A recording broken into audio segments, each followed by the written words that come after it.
అనేది చేపట్టడం మొదలు పెట్టారు 8 నెలల క్రితమే. 8 నెలల క్రితమే మేమందరం కూడా ప్రజలందరూ కూడా 33-34 వార్డు ప్రజలందరూ కూడా వెళ్లి కమిషనర్ గారికి అలాగే గౌరవ శాసన సభ్యులు మన కావ్య కృష్ణారెడ్డి గారికి వినతి పత్రాలు ఇవ్వడం జరిగింది.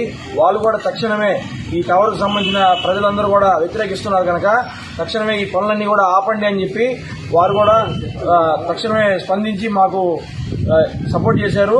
ఇవాళ మళ్ళా కూడా నిన్నటి రోజున మళ్ళీ అదే ప్రదేశంలో అదే టవర్ పెట్టడానికి వాళ్ళు సన్నాహాలు చేస్తూ ఉన్నారు. అర్ధరాత్రి పూటలు తీసుకొచ్చి సామాన్లు దించి దొంగతనంగా తించి టవర్ పెట్టాల్సినటువంటి అవసరం ఏమైంది? ఇక్కడ నివాస ప్రాంతాల్లో జన నివాసాలు ఉన్నటువంటి ప్రాంతాల్లో 100 మీటర్లు హాస్పిటల్ ఉన్నటువంటి ప్రాంతాల్లో బళ్ళున్న ప్రాంతాల్లో ఆ సెల్ టవర్ తీసుకొచ్చి పెట్టి జనాల ఆరోగ్యాలతో ఆడుకోవాల్సినటువంటి అవసరం లేదు. జనాలందరూ కూడా దీన్ని పూర్తిగా వ్యతిరేకిస్తున్నాము.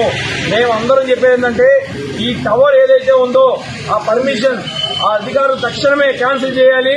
ఆ తర్వాత క్యాన్సిల్ చేసిన తర్వాత ఈ కాలువ ఇంత పెద్ద కాలువ పక్కన బఫర్ జోన్ లో ఉంది ఇరిగేషన్ కాలువ.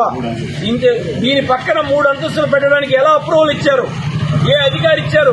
ఈ బిల్డింగ్ ప్లాన్ ఏ ఉంది? ఈ బిల్డింగ్ పైన ఎలా కట్టడానికి అప్రూవల్ ఇచ్చారు? ఈ బిల్డింగ్ కి ఏమేమి ఉన్నాయి? తర్వాత ఈ రోడ్ ఎక్స్టెన్షన్ లో కూడా మున్సిపాలిటీ వారు గవర్నమెంట్ వారు వారికి డబ్బులు కూడా ఇవ్వడం జరిగింది అని జనాలు చెప్పారు.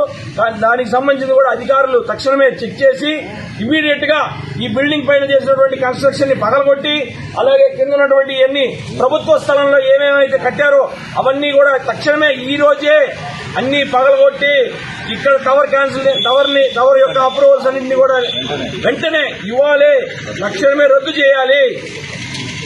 మున్సిపల్ కమిషనర్ గారికి మా యొక్క విజ్ఞప్తి, దయచేసి మీరు